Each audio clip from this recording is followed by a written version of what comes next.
Je pense que vous avez compris de quoi on va parler. Il s'agit d'une ponceuse. La marque, c'est DCA. Et DCA, comme je vous l'ai déjà expliqué, ça fait partie du groupe Dongcheng. Voilà. Cette ponceuse s'appelle ASA 125. Voilà la chose. C'est une ponceuse filaire, vous avez bien vu. C'est un outil très courant dans n'importe quel atelier de bricoleur parce que on a toujours, quand on veut faire des meubles ou des choses un petit peu sympas, on a toujours besoin de poncer. Alors de la manière que je fais un petit peu tout le temps maintenant, j'ai commencé par faire les tests parce que j'aime bien savoir de quoi je cause avant. Vous avez vu la boîte, hein, c'est beau, hein, c'est magnifique une boîte. Franchement, dans la boîte, on a une dock très sympa, et surtout il y a un truc qui m'a attiré l'attention dans ce petit sachet, c'est ceci, une paire de charbons de rechange. J'adore quand les fabricants se donnent la peine de mettre des charbons de rechange. Ça prouve une chose qui est très importante, c'est la réparabilité. Vous avez beaucoup de marques bon marché AliExpress, je dirais, où vous n'avez pas ça. Parce que la raison est simple, on vous vend un article le moins cher possible en se disant ouais quand il est mort, ils le vireront à la poubelle et ils en rachèteront un autre. Chez DCA, ça se passe pas comme ça. On se dit cet outil doit être réparable, donc ils vous fournissent un kit de charbon de remplacement. La doc, anglais, allemand, français, espagnol, italien. Comme d'habitude, on a l'éclaté, on a toute la nomenclature. C'est typique de la marque et du groupe. La bête, le cordon il fait environ 2,70 m, c'est pas énorme. Vous avez vu pendant l'intro, il y a une autre machine que celle-là. C'est une Parkside que j'ai depuis très longtemps. Le cordon est plus long, mais par contre il est plus fin, il est de moins bonne qualité. Ce cordon c'est du HO5 RN en 2 x 0,75 mm². Le HO5 c'est solide, ça craint pas les chocs, ça craint pas trop les écrasements. Faut y aller mollo quand même, hein. Mais c'est un des cordons les plus robustes, on rachouille pas. Et surtout, ce que j'aime bien, c'est qu'il est très souple. Et il passe très bien la puissance. Bon, là, on parle d'une ponceuse qui fait 300 watts. Donc 0,75 pour passer 300 watts, c'est le très grand luxe quand même. On revient dessus. Une petite plaque signalétique avec la nomenclature. On sait qu'elle a été fabriquée en mars 2026, voilà. Qu'on a le double isolement, voilà, toutes les normes, CE, ainsi de suite, la marque.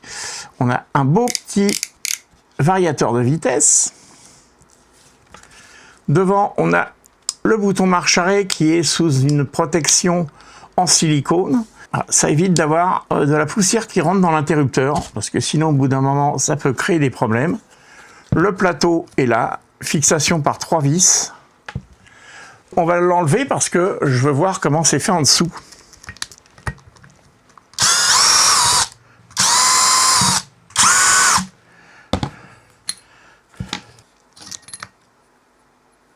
Et on a une pièce là. Voilà. Je peux vous montrer exactement ce que c'est que le mouvement excentrique. Vous voyez, le moteur tourne, mais pas cette pièce-là. Cette pièce-là ne tourne pas, ou alors elle finit par tourner parce qu'elle est entraînée par le moteur, mais c'est pas son but principal. Le moteur il tourne et vous voyez on a un niveau d'excentricité. Cette pièce-là, elle n'est pas centrée, ça se voit hein, par rapport à la cage du roulement. Vous voyez l'excentricité arrive au bord du... Ce qui nous donne 3 mm, on va dire que ça fait 3 mm d'excentricité. C'est bien, c'est une info qu'on n'avait pas à la base.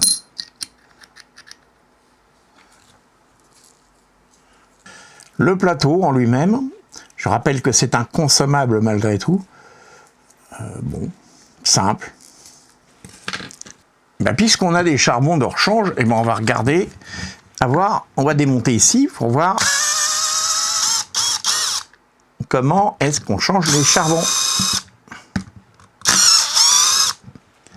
Parce que c'est quelque chose qui m'intéresse beaucoup. Bon écoutez, hein, c'est ultra simple. Alors je pense que ça va pas être une partie de plaisir à changer. Avec une pince comme je fais, on attrape le petit ressort, on vient le mettre sur le côté là pour pas qu'il nous en mette. Et vous voyez, le charbon il est là. Il n'y a pas lourd de place pour pouvoir les changer. Bon, comme les supports sont enlevables, on peut toujours les enlever. Il suffira de mettre le ressort sur le côté pour pas qu'ils viennent vous embêter et de démonter le support. Ce sera le plus facile à mon avis. L'électronique est noyée, mais bon, ça c'est pas très grave. Ça permet au moins de ne pas avoir de risque de faux contact. Bon, puisqu'on est dans l'ouverture, on n'est plus à ça près.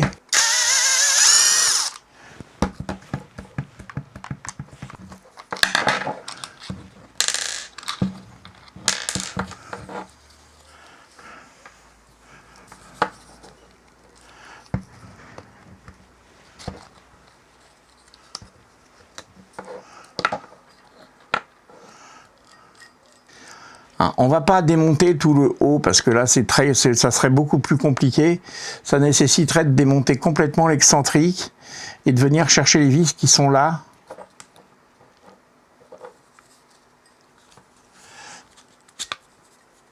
Vous voyez ?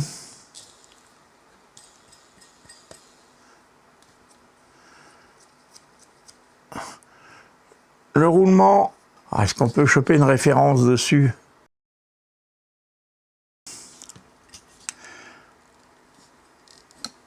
Donc vous avez tout le système d'aspiration, vous voyez comment c'est fait, hein, pour donner de l'accélération. Les pales sont très particulières. Ça, c'est la grande partie de l'aspiration. Pour leur montage, juste au cas où, vous ne savez pas, parce que vous avez perdu vos pièces, vous les mettez comme ça, vous voyez l'angle, c'est forcément comme ça. Si vous le mettez comme ça, votre sac d'aspiration, il va toucher. Donc comme ça, cette pièce-là, vous voyez les petits, là vous avez des détrompeurs, ce qu'on appelle. Ils vont forcément venir dans ce sens-là à l'intérieur. Voilà, je vous montre. Je vous le montre à blanc, comme on dit. Voilà. Comme ça, ça doit être monté. Donc hop, on vient se prendre sur la pièce noire. Là, hop, on positionne la première moitié comme il faut. C'est tellement bien ajusté que si vous avez le malheur d'être un tout petit peu de traviole, ça passe pas. On vient placer la pièce bien comme il faut. La seconde moitié, elle vient s'encastrer tout seul. Regardez, hop, vraiment ultra simple. Les deux vis. Hop.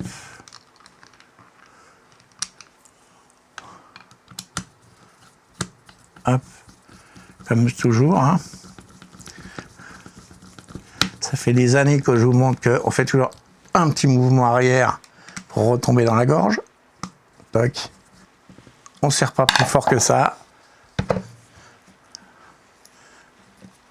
Le maintien comme il faut. La pièce là qui vient se positionner à merveille sans forcer. Voilà. Sur 1 comme toujours.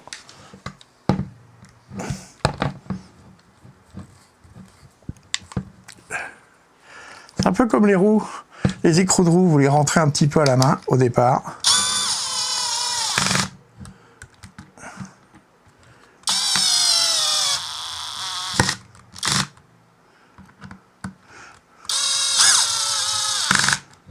Je les serre vraiment au minimum. Si je reprends le tournevis derrière, vous voyez, je trouve même que je suis limite pas assez serré. Voilà. Et c'est très très très léger, hein, surtout. On ne force pas. Mais si un jour vous changez les charbons, le capot au minimum, vous serez obligé de l'ouvrir une fois. Alors ça,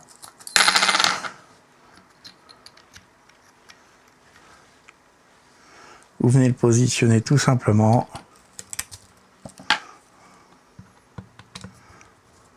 Vous risquez pas de vous gourer, c'est de la vis à métaux.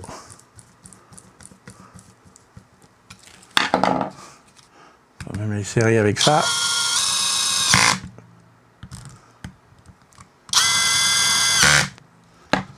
Et voilà. J'ai oublié de vous montrer un détail. D'origine, on vous donne un paquet d'abrasifs, vous voyez ça, voyez, c'est les deux de 80, c'est ceux que j'ai utilisés tout à l'heure. Vous voyez, ils sont pas très esquintés. Ils sont pas mal. On va dire que pour débuter, c'est très bien. Moi, vous allez voir dans la démo, après j'ai utilisé ça comme abrasif. Je vous montre de très près. C'est ce qu'on appelle de l'abrasif maillé. Hein, c'est comme les abranettes de chez Mirka. J'adore parce que je trouve que c'est extrêmement efficace. Et surtout au niveau aspiration, c'est incomparable. Bah tiens, puisque je vous ai parlé de tests, je vous les montre. Puis je vous donne tous les petits détails et les explications après, ça sera plus facile. Regardez ça. P80. Parkside. DCA. On n'oublie pas, c'est un petit peu important.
Alors on va faire le truc le plus drôle.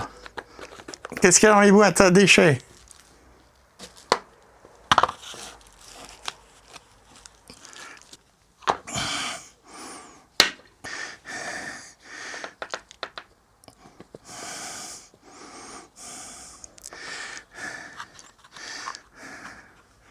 J'avoue que celle-là, je ne l'ai pas nettoyée depuis longtemps.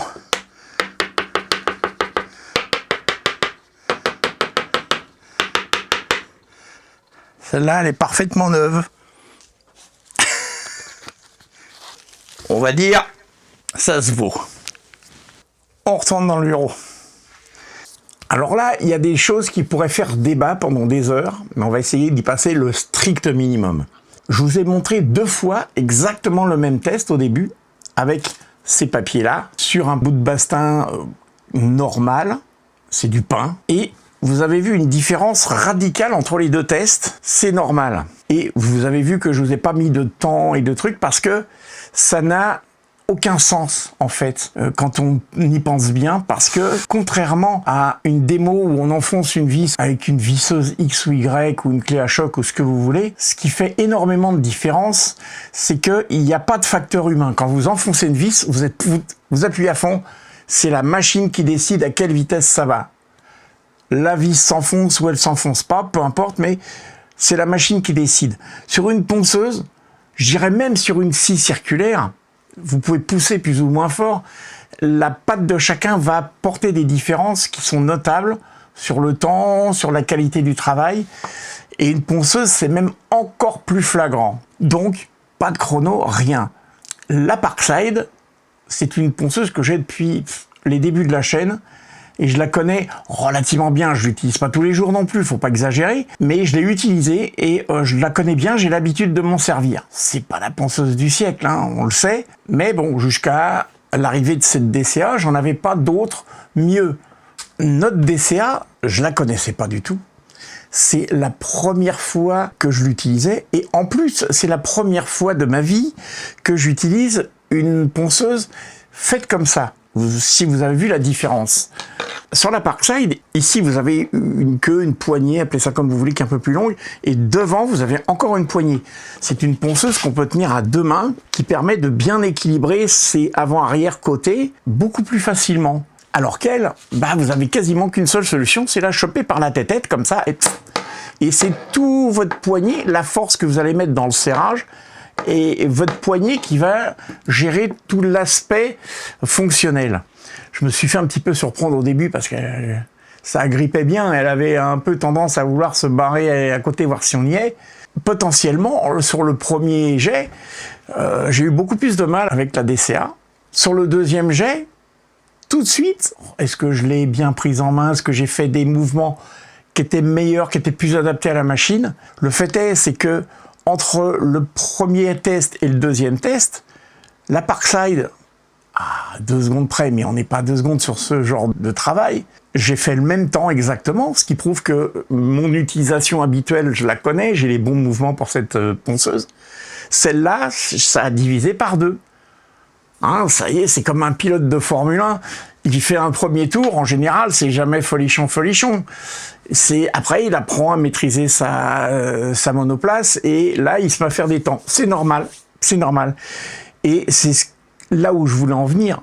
Une ponceuse, des fois, je vois des commentaires sur les sites marchands, que ce soit n'importe quoi, le Roi Merlin, Amazon, ce que vous voulez, des gens qui disent « Ah non, cette ponceuse-là, c'est de la merde, ça ponce pas. » J'ai souvent envie de dire « Oui, ce qui ponce pas bien, c'est le mec qui tient la ponceuse. Ce qui ponce pas bien, des fois, c'est ça, c'est les abrasifs. Si vous prenez, selon vous, la meilleure ponceuse du monde, vous mettez des abrasifs très bas de gamme, vous savez, les trucs que vous achetez par lot de 100 ou 150 sur AliExpress qui valent pas un clou, et que derrière vous prenez ça ou des vrais Abranet Mirka, la différence, elle est énorme. Donc effectivement, la ponceuse, mécaniquement parlant, ça fait une différence sur pas mal de choses. On peut reparler un petit peu de technique, mais les abrasifs, c'est une énorme partie, et le mec qui tient la ponceuse, pour moi, en tout cas, c'est la plus grosse partie de la qualité du travail. Après, vous avez vu le troisième test, toujours sur le pain, je l'ai fait avec effectivement ces fameux abrasifs maillés. Je me suis dit, est-ce qu'on va avoir une différence flagrante? Il y a une différence flagrante, non. Et là, pour le coup, vous avez vu, les deux ont fait parfaitement jeu égal, ce qui prouve que des fois l'abrasif, c'est lisser un petit peu tous les défauts qu'il peut y avoir à côté. Et au final, on a pris une vieille planche, alors celle-là, elle a plus d'1 siècle, une vieille planche de chêne que j'avais déjà utilisée pour faire des tests de gravure, avec un bon bricomatos qui était 0,5 mm sensiblement de profondeur. Hein, c'est pas juste un marquage de surface, hein, c'était gravé. Pour ça que c'était compliqué de l'enlever. Et là, en revanche, il y a juste pas photo, quoi. Je ne vais pas m'aventurer à émettre un avis mécanique par rapport à la chose, parce que ça dépend de tellement de choses. Une ponceuse, je vous le redis, si des fois que vous n'ayez pas entendu la première fois, c'est la main du mec qui la tient qui fait une grosse partie du travail. Donc oui, l'abrasif y est pour quelque chose. Oui, la ponceuse, je pense qu'elle y est grandement pour quelque chose, parce qu'on n'est pas dans le même niveau de gamme. C'est clair. J'ai aussi mis ces deux-là en concurrence parce que je crois que c'est le même rayon d'excentricité. De mémoire, ça devait être 3,25 sur la Parkside et ça doit être 3 sur celle-là. Je vous ai pas mis la Vevor que je vous ai déjà présentée il y a pas très longtemps, qui ressemble à une Mirka, dans la compétition parce que elle, c'est une 0,5, c'est une ponceuse qui est faite pour arracher. C'est pas comparable, c'est pas le même genre de machine. Déjà, c'est une machine pancake, comme on appelle, qui est extra plate, qui a une stabilité monumentale. Donc c'est hors catégorie. Les deux que j'ai utilisés pour les comparer sont structurellement, sensiblement pareils. Je parle pas de technologie, hein. D'où l'intérêt de pouvoir les comparer. Il y a quelque chose qui m'intéresse énormément quand on parle de ponceuse. Vous voyez, sur la page des paramètres, il y a un truc que j'aime beaucoup voir, c'est le niveau de vibration. C'est extrêmement important. Là, je cause aux professionnels. Si vous êtes vraiment un pro, il est important de prendre ce paramètre en compte parce que c'est de votre santé qu'il s'agit. Alors, déjà, on a le niveau de pression. J'ai fait la démo, j'ai pas mis de casque. Le niveau sonore, c'est 83 décibels. On est en dessous le seuil de bruit critique. Des petits bouchons, à la limite, ça peut suffire. Mais ce dont je voulais vous parler, c'est du niveau de vibration. Pourquoi c'est important? Les pros qui passent des heures à poncer, c'est leurs articulations qui sont en jeu. L'APEXS Parkside, 11,4 mètres par seconde au carré. C'est comme ça que ça se calcule. Elle, c'est 4,4. C'est vraiment excellent. On a presque 3 fois moins de transmission de vibrations dans les articulations. Donc c'est important de savoir que côté DCA, on s'en est préoccupé et on a fait quelque chose de bien. J'ai pas grand chose à lui reprocher. J'ai réussi à bien la prendre en main. Maintenant, je vais être complètement honnête avec vous, cette position-là pour poncer, c'est pas la meilleure pour moi physiquement, personnellement. Le temps avançant, on va dire que peut-être que je perds un peu de poigne et je suis un peu plus en difficulté avec ça. C'est vrai que le système avec la poignée à l'avant qu'on peut tenir ou qui nous permet de guider, j'aime bien, ou le système qu'il y a sur la Mirka et la Vevor, ça fait un manche aussi, donc on le tient très très bien et je suis plus à l'aise avec ça. Mais c'est que moi.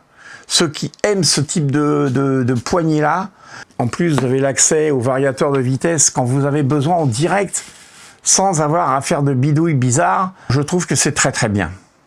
Donc pour finaliser cette conclusion sur cette machine, vérifier si DCA a tenu ses promesses, c'est un peu compliqué dans ce cas de figure. Je vais juste me demander, est-ce que on nous a pas vendu du rêve ou une machine absolument fabuleuse? Le fait est, c'est que quand on regarde de près, on s'aperçoit que beaucoup de choses sont très bien étudiées. Vous l'avez vu dedans, c'est très très bien fait, c'est propre, il n'y a rien qui dépasse nulle part. Cette ponceuse est digne de la lignée de toute la marque et de tout le groupe, de ce que j'ai pu en voir jusqu'à présent.